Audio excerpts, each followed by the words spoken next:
Hello and welcome to Life Beyond the Numbers, the podcast for those curious about creating a more fulfilling work life.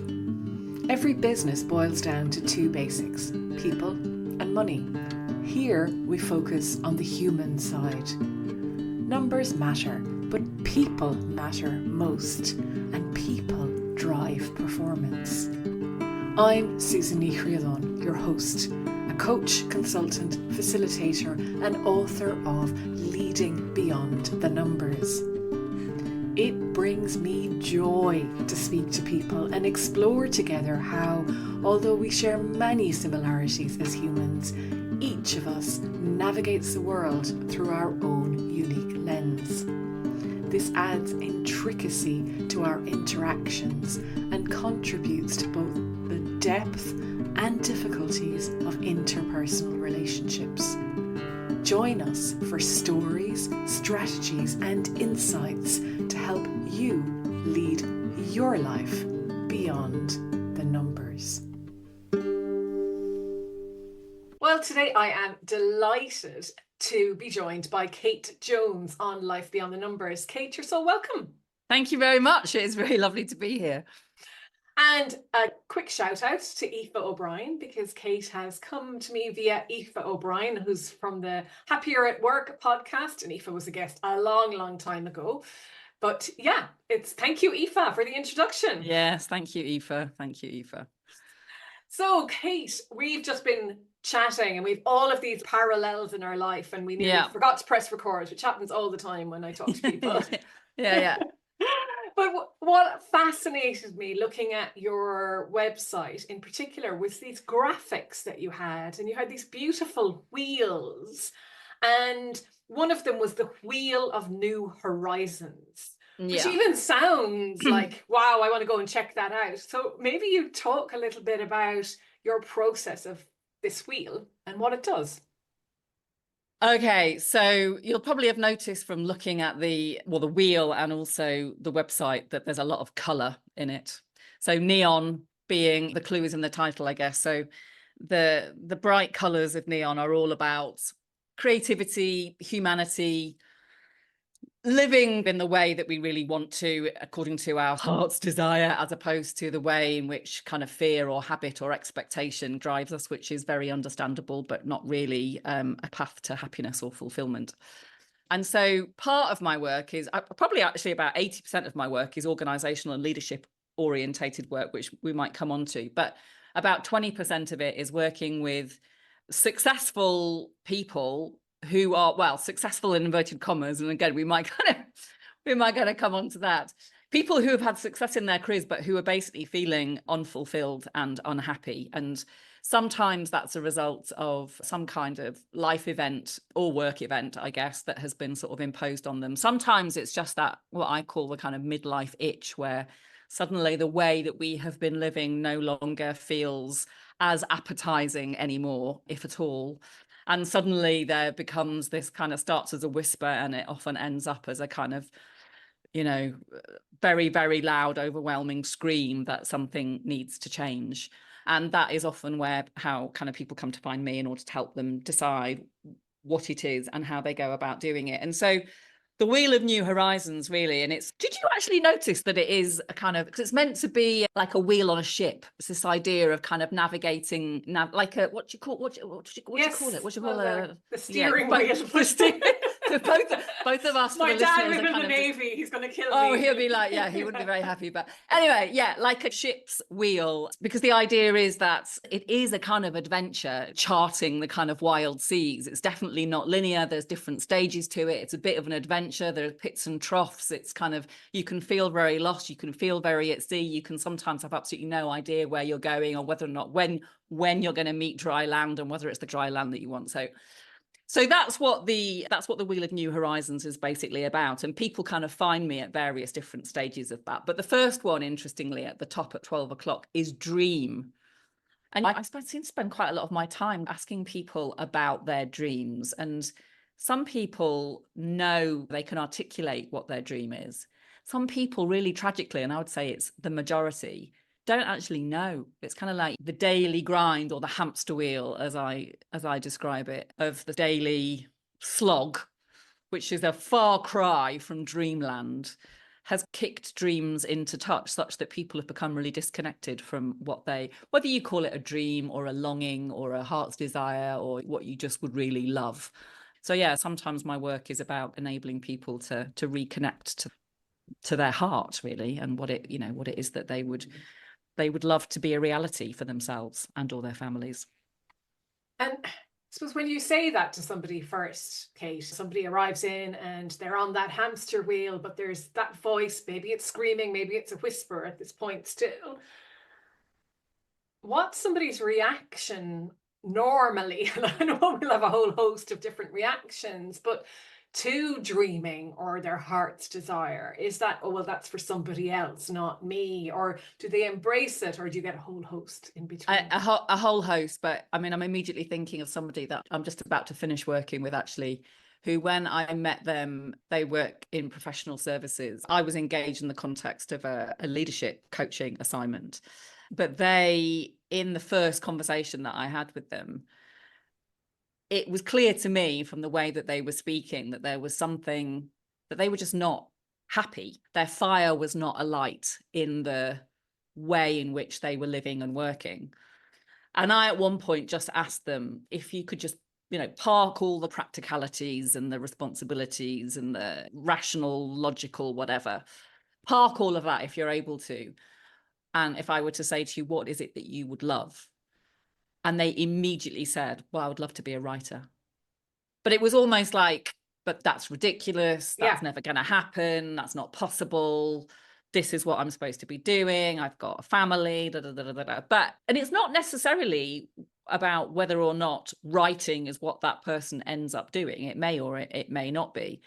But it's about being able to take those, what are they, bellows, the bellows that you use to boost a fire, and get that ember glowing, and then it kind of sets fire, and then it grows until sometimes then there's just, it kind of it's like being reborn in a way. It's like allowing yourself, giving yourself permission to actually place some attention on things that really light you up, as opposed to the things that you feel you should be doing, or the things that people expect you to, or the things that you're just used to doing just because that's the way life has been for the last 20 or 30 years or whatever. Yeah, and you've lost yourself somewhere in all of that, and Exactly. nobody's asked you that question since you were in school, and even then it was probably, what are you going to be, or not, what are you going to do when you grow up, never what are you going to be. Yes, absolutely. Yeah. And it's similar in leadership work. I mean, you'll know there's a lot of talk in the whole leadership domain about purpose and people being clear about your purpose. And I'm definitely an advocate of that. I think being clear about what you stand for, not just that you're an MD or a whatever CEO or whatever kind of leader you might be, but what is it that you actually stand for? What do you believe in? What's your stake in the ground that says this is my sort of North Star? And again, the number of leadership development programs that I've been a part of where people have been invited into that question, and you just see this blank, it's like part blank, part terror. It's like, I have no idea. I have not even thought, maybe never thought about it. Or if I did ever think about it, it was a long time ago. And I now have absolutely no idea. Or, oh my God, even as you're asking me that question, I feel really uncomfortable because I know that whatever it is, it's not this. Yeah, my boss is sitting beside me. My boss might be sitting beside me. Yeah. It's fascinating, isn't it? Because a friend of mine, I remember a few years ago, telling me that they were asked that question. They were at a workshop, and it wasn't in the working world, it was outside of that, but it was a workshop. And what's your purpose? What are you here for? And they were just like, what? You mean I need to have a purpose? I need to be here for something? I don't ever remember until Simon Sinek came along and started talking about why, that we just did. And the hamster wheel makes that great analogy, because we just got on it, climbed the ladder, whatever those analogies, they made sense because we didn't question it. And we talked about successful in inverted commas. So, Kate, what is success for you? Well, definitely it's about making a difference. It's funny because in terms of the purpose question, I have a massive tendency, I have quite an existential kind of bent in my disposition. It's always been the case, always had a tendency to think, what is the point? And that contributes to a kind of bumpy ride in terms of mental health for me, and has done always. It's just kind of in my nature. Because ultimately, I don't really believe personally that we were born with a reason for being on this earth. I just don't. I think that we just spend a lot of time trying to make sense of it and trying to find meaning. And for some people, religion helps a lot. For other people, working a hell of a lot helps a lot. For other people, even more harmful things give them a sense of meaning or a sense of escape, whatever. So on the one hand, I kind of don't really believe that, I don't believe that we were born for a specific reason. And at the same time, I have definitely come to find a deep sense of meaning in my focus on enabling people to live, lead, and work well. And that's what the whole neon thing is about. And I believe passionately that lifting ourselves up from the hamster wheel, which causes us to feel nothing, which causes us to disconnect, which causes us to, at best, lead a kind of boring, numbed out life, and at worst, lead a self-damaging or damaging to others' life. We can do so much better, and we can do so much better for ourselves in terms of the way in which we live and the degree of fulfillment and meaning that we derive from life. We can do so much better by our families and our communities, and we can do so much better in terms of the organisations of which we're a part, both in terms of the impact that those organisations have in the wider world. So I'm particularly involved in organisations that are purpose beyond profit, but also in terms of the cultures that we create in organisations. And rather than just cultures of hamster wheels, cultures where people can actually thrive and do their best work and therefore deliver the maximum impact.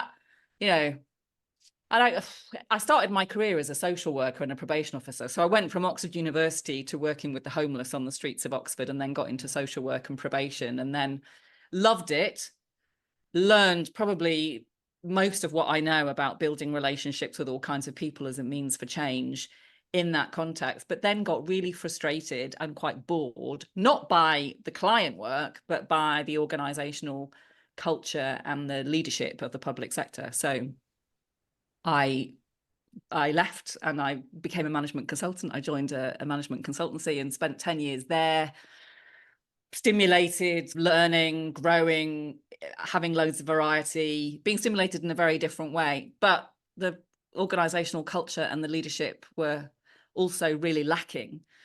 And so I left again. So I made another big change, and like 12 years ago now, left and set up Neon.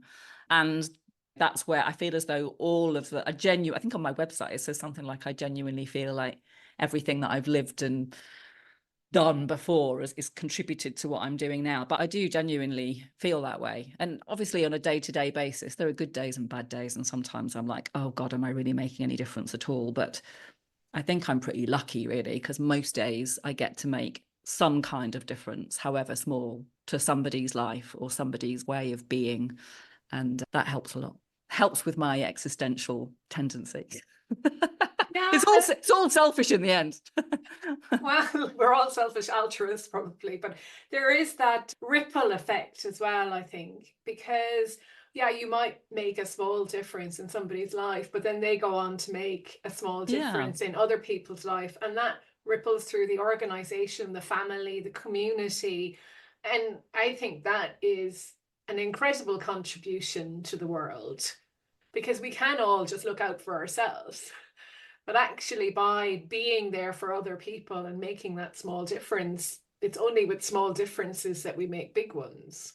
Well, yeah, exactly. Sometimes it can feel insufficient. Brené Brown kind of writes a lot about, what's that, her favorite quote that she talks about, the importance, I can't remember the exact quote, but the importance of daring greatly, of being in the ring, daring greatly. So even if you kind of die, daring greatly, as long as you're trying, the idea of not trying feels way worse to me than trying and not necessarily succeeding. I mean, my mission to change the world of work is huge and vast, and I'm not going to revolutionize the world of work, but I do find when I remind myself that that's what I'm about in my organizational work, it does kind of galvanize something inside me. All that stuff that Simon Sinek and others talk about when you're clear about your purpose, it has a sort of solidifying effect. You can kind of feel it, and it fuels your motivation, your energy when you get up in the morning. It's true. It's really true. It's really true. And having something greater than ourselves to believe in, exactly, is that, isn't it? And you were talking about the revolutionizing work. I mean, that's what I talk about. I say I'm here to revolutionize workplaces. And of course you can't do it on your own. But if there's enough people talking like that, then I think that's part of the revolution as well, isn't it? I'm part of that revolution. Exactly. And the word that somebody gifted me almost, is seismic shift. So there, like it, seismic, love it. yes. And you have to, don't you? If you don't think big and impossible, then it's very easy to go back down into micro stuff. And I think that's a bit like in our own lives as well. If we don't sometimes think, well, what would I really like to do? It's very easy to just stay back in doing the daily grind. Back on the hamster wheel. Back on the hamster wheel, yeah. And you talked about something else there, and it reminded me of a formula, not a mathematical one or a numbers one that I saw on your website, because I don't see this very often. And I have a formula. It's different, but it's like one word plus one word equals another. And yours, so mine is courage and curiosity equals possibilities. And that's my coaching ethos. And the one I saw that I loved on yours is sensitivity. Oh no, this was a LinkedIn post. Oh yeah. Sensitivity and strength equal impact, which I think that's very powerful. Yeah, God, that was actually, I think that was this week or last week that I read. Yeah. Yeah. Well, I really, again, Brené Brown talks a lot, doesn't she, about vulnerability. And I was using the word sensitivity. Yeah. I mean, partly, and I was reflecting on the fact that I'm somebody that probably sounds and I think looks and comes across as confident and strong and capable and all those things, which you went to Oxford, so you have exactly. And I'm tall and I speak in quite a low voice. All of these things, interestingly, and there's a big gender dynamic in all of this, of course. But anyway, and the sum total is quite a lot of people find me either intimidating or I don't know, a bit much or a lot much. But actually, I mean, those things are true. Not that I'm necessarily intimidating or whatever, but too much, or too much. But it's true that I am quite strong. I am very independent. I like to think I'm quite capable. But actually, what people do not see at all, mainly, but I guess because I don't project it, is I am like one of the most easily hurt, most sensitive people. I laugh because I'd never imagined that I would say this on a podcast, but it's really, you haven't been on my podcast before. But it's really true. And I think that the particular post that you're just talking about, I was reflecting on, there's a particular photograph of me that my mother's had on her wall for decades, which is, I think it was, I don't know how old I am, and it may be about 9 or something. I really love the photo, but it does genuinely make me sad when I look at it, because in the eyes of this 9-year-old, she looks sad. She looks wise and she looks sad. And I think I was already at that age. My parents had divorced. My family was a bit of still is a complete basket case. Anyway, so then I was reflecting on these two things of kind of sensitivity and strength, which are so different. And one, the kind of strength thing is the thing that mainly the world values and calls upon and rewards and respects and pays, and yet the sensitivity or the vulnerability, whatever you want to call it, the vast majority of people, except perhaps psychopaths, have it, and often we learn to keep it very tightly under wraps, keep it under armor, and yet it's often that softness that can create the most wonderful ripples, actually, again, whether it's in our own lives or whether it's in communities or in organizations in terms of people in leadership positions. So yeah, sensitivity and strength equals impact. And they're not mutually exclusive either. I think that's the thing, isn't it? We tend to go, oh, well, that person's strong, end off. They couldn't possibly be sensitive, or that person's very sensitive, so there's no strength in them. And actually, all of us are so many things. that embracing those contrasting things in yourself, it's really nice as well. Yeah, completely. I think we do. I mean, and I'm guilty of this still. Of living in quite a binary world where it's either that or it's that. But what if it's both? You know, what if it's both and exactly, rather than either or. Yeah. And you've mentioned leadership and organizations, and in particular you made reference to organizations you left because leadership was lacking. So where are we in this leadership development? Oh, blimey. Yeah. But it's fascinating, isn't it, Kate? Like, how long will we talk about this stuff before change is more evident in the world, and that thing that is so important is no longer lacking? Well, I don't know, obviously. I don't even know, like your question, where are we at? I mean, because I'm conscious that I live in a little bit of an echo chamber, in as much as, given the kind of work that I do, I know and I'm connected to a lot of people who are in the business of leadership development and therefore share a similar-ish mission like you and I. And also on the surface, I do think that there's a movement in the right direction. I do think there is. I think there is much more awareness of, for example, the well-being agenda. I mean, I definitely think there's more talk about it than there is action underneath it. Still, I think there has been movement, particularly since COVID. But I think it's partly a generational thing. The people who are in leadership positions now and senior leadership positions now are kind of my age or older, you know, in their sort of 50s or 60s. And, you know, with the best intentions in the world, they are products of the systems in which they have grown up, which are definitely, you know, are much more traditional, much more command and control, much more just drive, much more task and hamster wheel orientated, really. It's all about pace and speed and delivery at all costs. People don't really matter. Why are you asking me how I feel? What relevance does that have? I know best. I just need to get you all on the same page, all that kind of stuff. But I work with a whole range of organizations, including I work with a big engineering company. And, you know, even there, and I mean, I love them dearly. I've been working with them for years, but they're engineers, they're program managers, they're very, you know, insights red, so very fiery, very just do stuff. They're doers. Directives. Quite directive, yeah. But even there's an increasing recognition that something different is required in terms of leadership in order to move the organization forward, given the challenges that exist and some of the people realities that exist. So I think there is kind of reason for cautious optimism, but we still got a lot of work to do.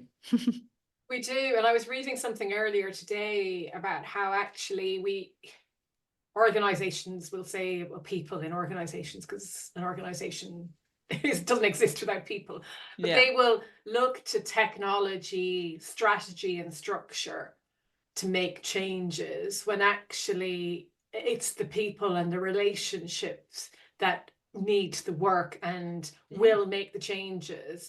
And that is still, even though it's proven and there's evidence and all of that, it's still a slow burn to get that mentality working, or not working, but embed more within the organizations. Well, you probably know, you know, I talk about deeply human organizations and deeply human leadership, which is my, I don't know, brand, if you like, of leadership. And so about moving from hamster to human. So like which is at the center of the sort of shift that I'm about in terms of the work that I do, and trying to help organizations get off the hamster wheel and move away from the hamster wheel culture where people are spinning frantically and busy, but not really productive, and frantic, but not necessarily making any progress, and definitely not feeling connected or creative or fulfilled in any way. And performance kind of not necessarily being that great either.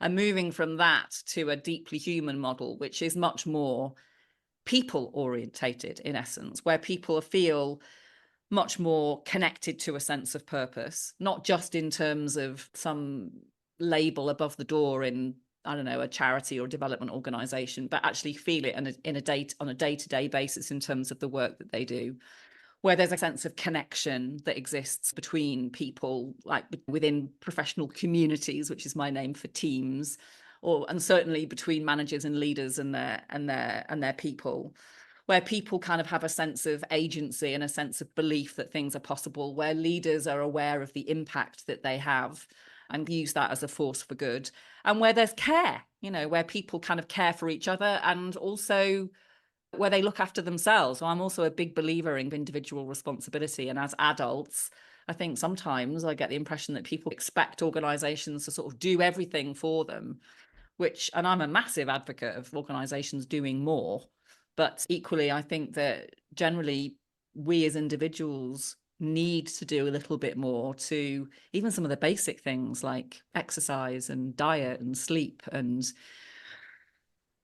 being clear about what it is that we want from our work and developing our ways of saying no and our boundaries and all of that stuff. So yeah, hamster to human. Raise the flag. Need to get a flag made. Yeah, it might be a new Olympic sport, Kate. Olympic sport. Imagine that. Yeah. That's something else I've been writing a lot about. Actually, I don't know if we've got time to talk about that, but the Olympics has really got me thinking about this whole thing about what is success. I mean, I was completely obsessed with the Olympics. I haven't watched any of the Paralympics, I have to confess, but they haven't started yet. They will start next week. Oh, great. Still got time. That's all right then. Yeah, found it utterly uplifting. Absolutely loved it. Watched loads of it.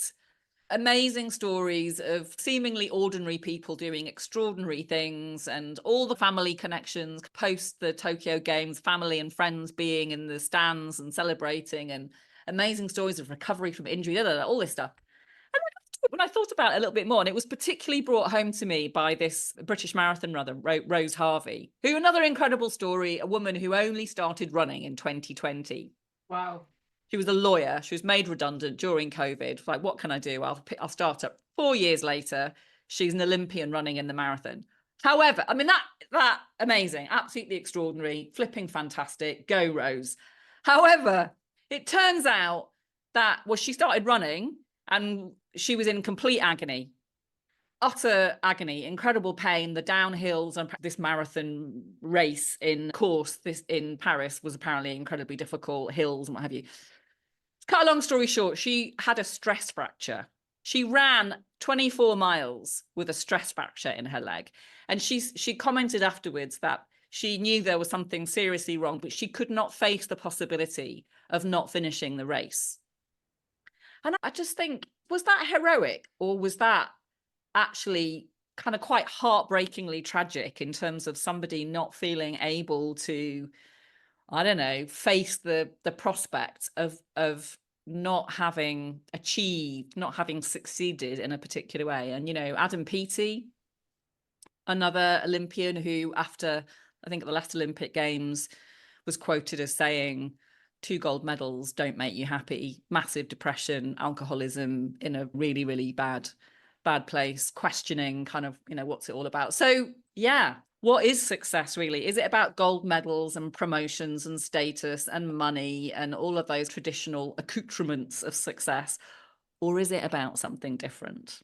Or is it not an either or, going back to our binary thing? Yeah. And I think what was fascinating in the Olympics, I didn't know about Rose, but Adam Peaty certainly, but so many of the stories were that triumph over adversity. And a lot of the adversity that people talked about, you see it coming into sport more and more, is people's mental health challenges and even social health challenges. Because I think the contrast between the Tokyo Olympics and the Paris Olympics was phenomenal for a lot of people as well. And at the end of the day, it's also sport. Yeah. So people do lose their baton in the middle of a race, and all these different things happen. And like, for me, one of the best moments of the games was seeing an Irish sprinting team coming fourth in the 4x400 women's relays, which blew my mind. Never would I have imagined that happening. I do think there's something spectacular about sport for that and brings us together and everything. Yeah. But yeah, how do they manage themselves, and what's too much and what's enough and what's success and what's the purpose, and afterwards what happens? And I think that's something as well that's a real challenge for a lot. I wonder how many of them are coping well with their mental health now. I mean, imagine you, like, nothing else matters. Your relationships, your family, it all goes out the window. You're focused for 4 years. You're focused on that one race, and either you win or you don't win. And then, I mean, I find it hard transitioning from a nice holiday back to work. I'm like, oh yeah. Obviously, aside from that, I'm absolutely, completely on track to be some sort of Olympic medalist. Not, but God, can't imagine it. In fact, I need to track them all down on Instagram and send them my best wishes and tell them not to feel too miserable. And some of them will and some of them won't, because some of them are very grounded or rounded or whatever it is. And again, it's on a spectrum. But speaking of holidays, because one of my favorite posts of yours was about a holiday. Yeah. And actually, I'm not even going to spoil it, but I'd like you to talk about the lessons of leadership and followership, which I just loved from that holiday, if you can. Yeah, well, so the holiday you're talking to, I went to India earlier this year. I went to Rishikesh in northern India, and there were 2 bits to this holiday. One was a yoga retreat, and then the second bit was I organised independently to go trekking in the Himalayas. So it was 4 days and 3 nights. With, as it turned out, a ridiculously negligent amount of research into what was going to be involved, because I'd completely missed the fact that there was going to be a summit, that there was going to be snow, that we were going to be at flipping 4,000 meters altitude. I just read that it was the shortest trek available in the area. They talked about flowers in the valley. I was like, brilliant. That sounds perfect. But in the event, it was really flipping hard. And yeah, there were actually 2 of us doing it. But I guess it was really interesting because we had this wonderful guide who was at least half my age, a local guy who just had a very gentle spirit, but was a wonderful companion and guide. We were both anxious, but I'll just talk about myself rather than my friend that came with me. But certainly, as the thing approached, I was really anxious about what had I let myself in for.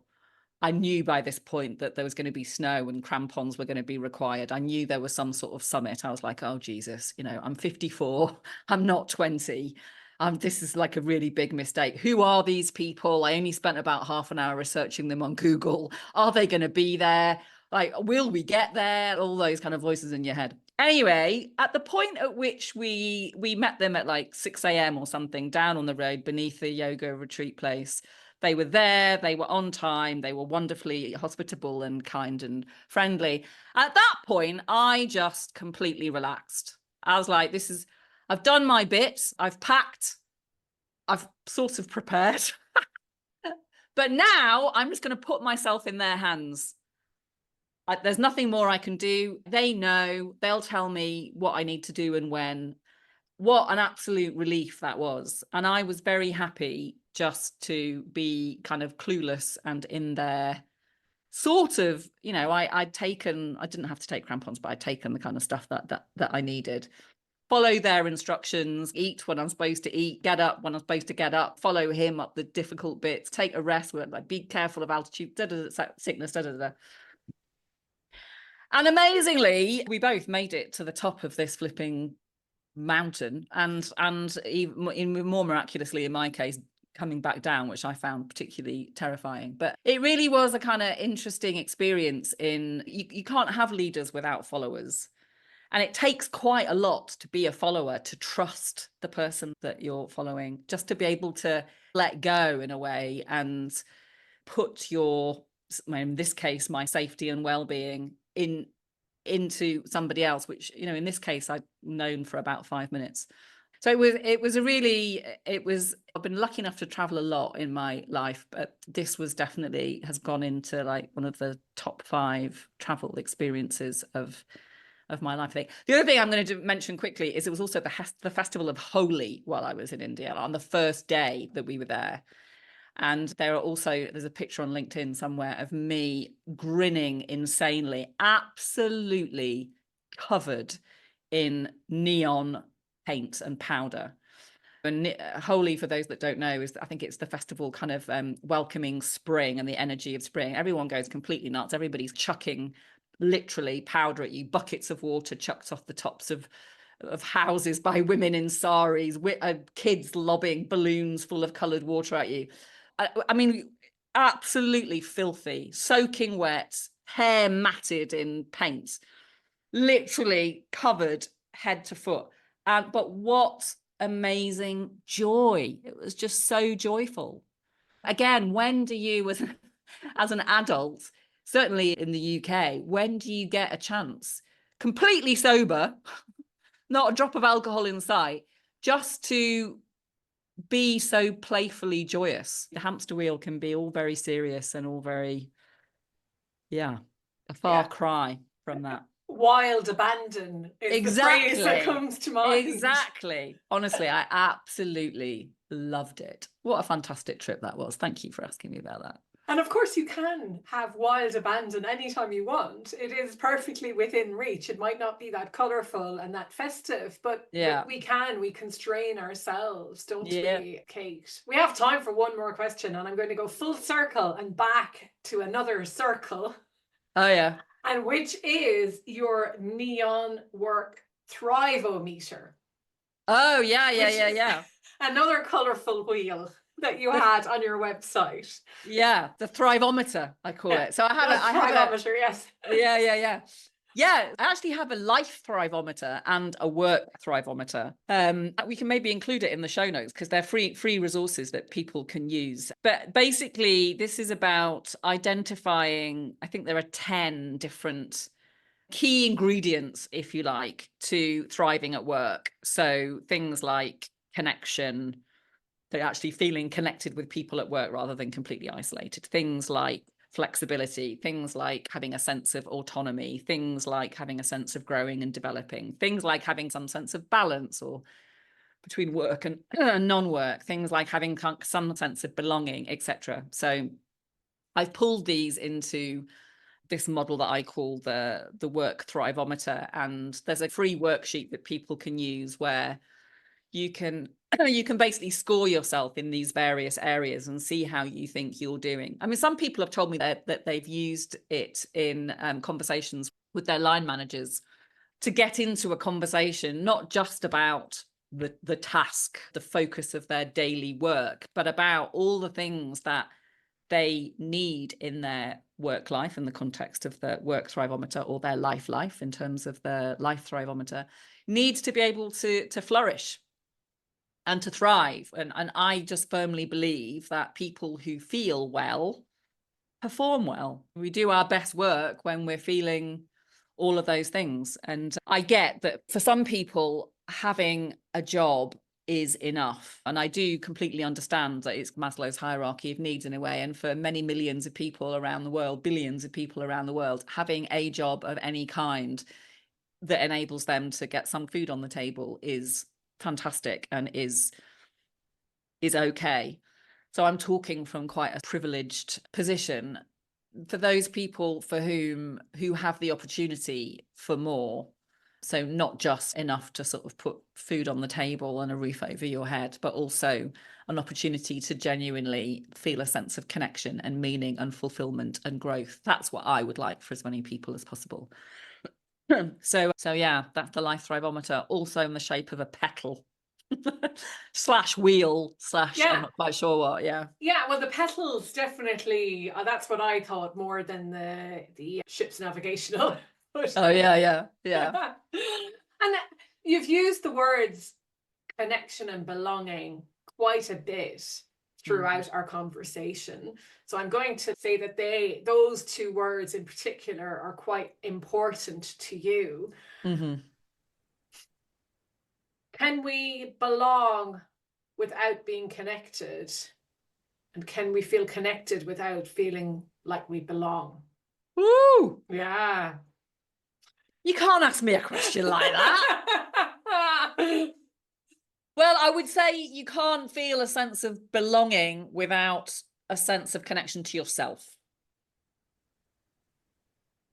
There's a lot of social pressure and, I'm going to say, propaganda about the importance of relationship and the importance, whether it's family or friends or what have you. And yes, we're social animals, but sometimes I think that what is forgotten is about the importance of connection to self. And I actually live on my own. I don't have children. I'm not married. I'm very happy with that situation. I don't feel that my life is without love or connection. And I'm also very grateful to the fact that I have developed a sense of connection with myself. Not necessarily one that when I was 18 or 20, I would have said, I know what I would like, thank you very much. But I think that if you can keep yourself company, if you can be a companion to yourself, if you can be your own best kind of playmate and your own best pal on holiday, it's the most wonderful kind of grounding and pathway to a sense of belonging in life, whereby all the rest is a bonus. And it's not an either or, but so there you go. That's what I'd say. It's not possible to have a sense of belonging without a strong sense of connection to self. Yeah, that was lovely. Thank you for sharing that. And yeah, that connection to self and enjoying your own company. That's what I used to always say, is that I enjoy my own company. And I know a lot of people that don't want to be on their own. But I think at a certain point in life, hopefully it does become easier for everyone to do that, because it is nice to hang out with yourself. Yeah, from time to time. Yeah. I think I'm fantastic company. There you go. Except when I'm in a really bad mood, when well, that isn't the same for everyone. Well, exactly. Sure. Yeah. Exactly. Kate, thank you. It's been an absolute pleasure. We've gone all over the place. We have, but I've loved it. Thank you for the conversation. I've really enjoyed it. It's been a colourful conversation, and we'll put those links in the show notes for anybody that would like to try the Thrivometers, the work or life ones. And if anyone would like to connect with you, Kate, because your name is like, how many Kate Jones are there in the world?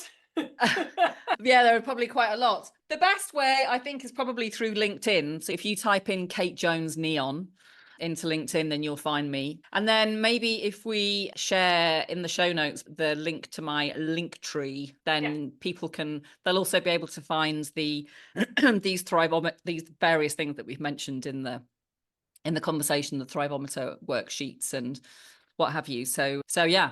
But LinkedIn, I would say, is probably the easiest way to connect with me. And I'm always delighted to connect, that word again, but to connect with people. So yeah, it would be lovely to hear from folk.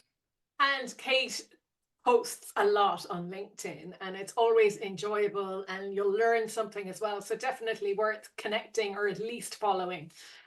Thank you. Thank you so much for your time today. It's been a real pleasure. I've loved it. Really loved it. Thank you so much. You're very welcome. Thank you for joining me today on Life Beyond the Numbers. If something in this episode resonated with you, I'd love to hear your thoughts. And if you've enjoyed this conversation, please take a moment to leave a review. It helps others like us discover this podcast and join in our conversation. Until next time, keep exploring the human side of work life.